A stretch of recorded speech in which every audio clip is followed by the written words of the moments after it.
Hello and welcome to the Business English Podcast. I'm Rob, and in today's episode, we're diving into a situation that nearly every non-native English professional experiences at some point: finding the right balance between sounding assertive and still coming across as approachable. Let's talk about Charlie. He's been working in London for a few years, juggling multiple projects and contributing fantastic ideas at his company. But there's one thing Charlie does struggle with.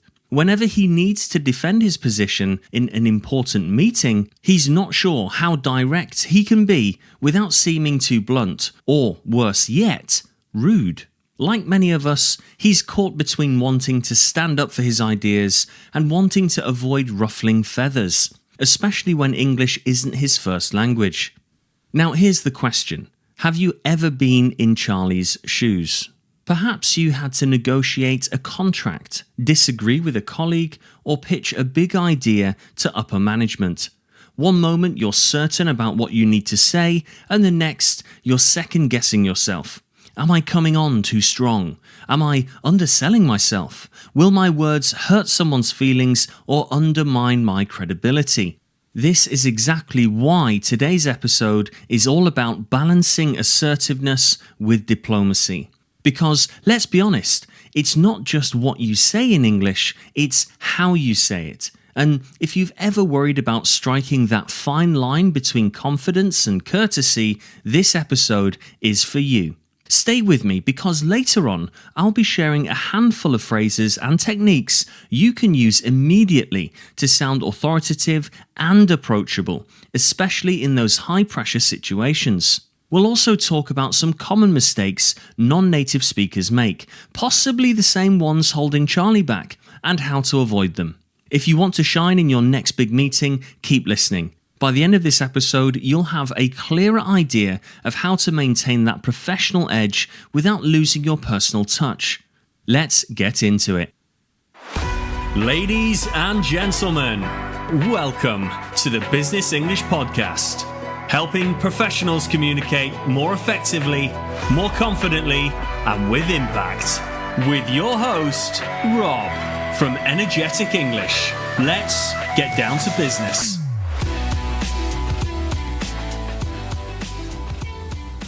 Alright, let's talk about why balancing assertiveness with diplomacy matters so much. Think about your daily interactions.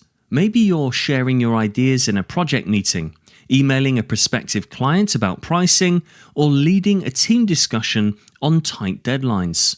In all these moments, you need to show you're confident in your expertise. But if you come across as too pushy or dismissive, you risk alienating the very people you need on board. On the flip side, being overly soft-spoken or apologetic can give the impression that you're unsure of yourself. And that can be just as harmful to your professional image, because people might start to overlook your input or second-guess your leadership potential. So how do you find that middle ground? The truth is, striking the right balance isn't just a nicety, it's a critical skill that can make or break your success in any English-speaking business environment. Here's what mastering this balance allows you to do. First, it commands professional respect. When you speak with clarity and confidence, yet still acknowledge other perspectives, colleagues and clients see you as thoughtful and solution-oriented. Second, it builds stronger relationships. If you show you're listening and valuing others' inputs, people naturally gravitate towards you. They trust you more because they feel heard. Third, it helps you resolve conflicts effectively. The best way to keep a high-pressure discussion calm is by projecting steady confidence while recognizing the other side's concerns. People don't get defensive as quickly, and that can make all the difference in negotiations or team debates. For example, let's say you're in a client negotiation about a project scope. You don't have to give in to every demand without question.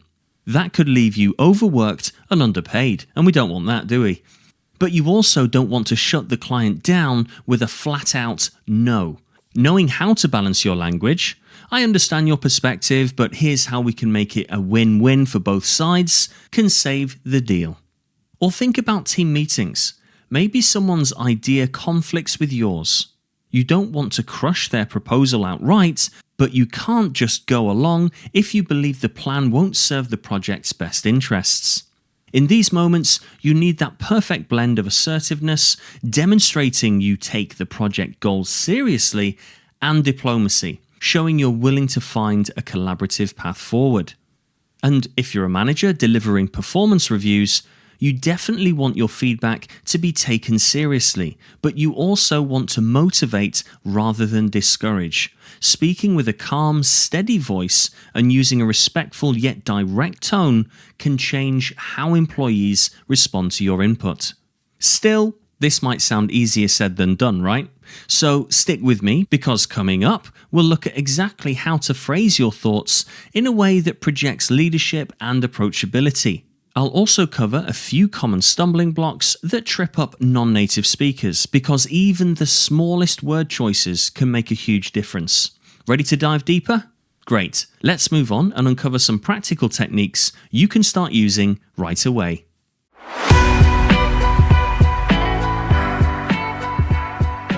Alright, let's dig into the practical side of balancing assertiveness with diplomacy. Before we jump into 5 powerful phrases you can use right away, I want to give you a quick heads up. If you are looking for more professional resources, plus a free transcript of a podcast episode, sign up for our weekly newsletter, the 3-Minute Minutes. It's packed with concise, actionable tips to boost your business English skills. Check out the link in the show notes. Now let's talk technique. The key is to speak with a clear, confident tone, but also soften it with language that shows openness and respect. Pay attention to the words you choose. If you're too direct, you may seem blunt, too hesitant, and you might not sound confident at all. Each phrase I share will help you walk this fine line, so let's get started. Phrase 1. I understand your concern, but I'd like to ensure we stay on track. Repeat after me. I understand your concern, but I'd like to ensure we stay on track.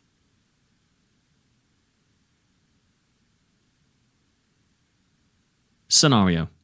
You're in a team meeting where a colleague keeps bringing up minor details that derail the discussion. Use this phrase to acknowledge their viewpoint while gently refocusing the conversation. It shows empathy without compromising on the main objective. Phrase 2. May I suggest we explore a different perspective? May I suggest we explore a different perspective?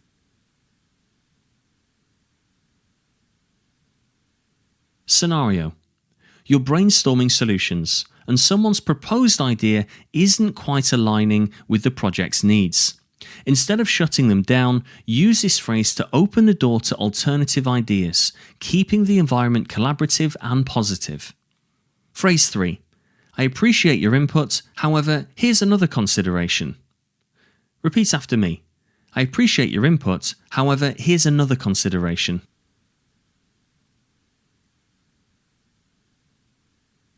Scenario.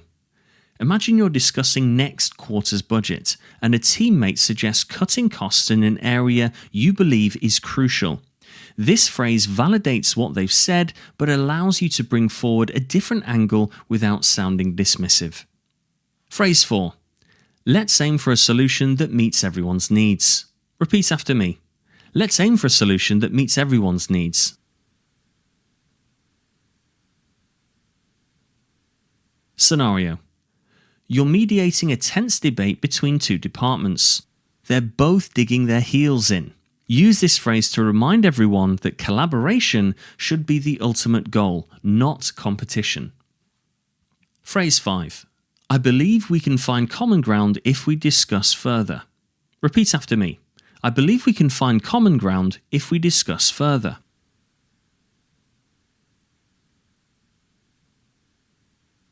Scenario. You're wrapping up a negotiation with a client who's still hesitant about a final decision. Extend this invitation to keep the conversation open, showing confidence that a mutual agreement is within reach. Mastering these phrases and repeating them until they feel natural can give you that perfect blend of authority and approachability. But we're not done yet. In the next section, we'll talk about some common pitfalls non-native speakers face when trying to use these techniques, plus tips on how to avoid them. You won't want to miss it.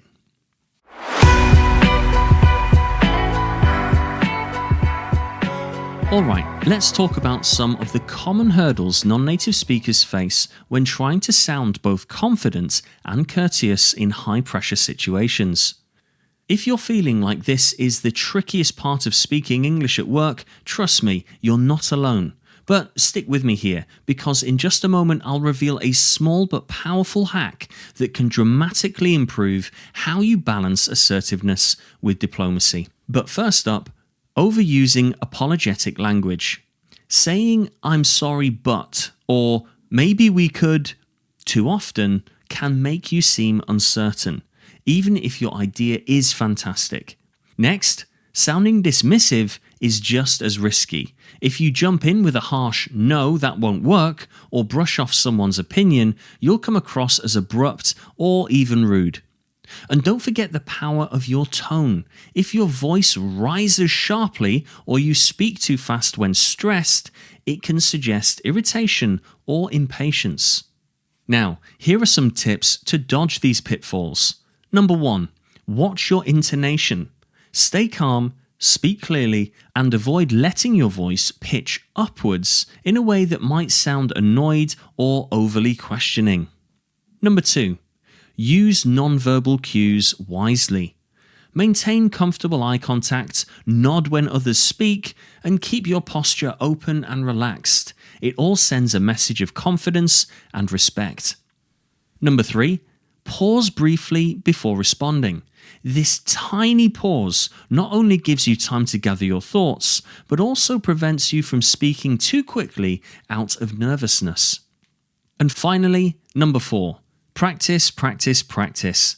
Record yourself if possible, or role-play with a friend or mentor. Listen carefully to how you sound and look for areas where you might unintentionally rush, mumble, or come off as harsh. Remember, confidence is as much about pacing and body language as it is about word choice. Ready for our final wrap-up? Stick around because we're going to tie everything together in just a moment.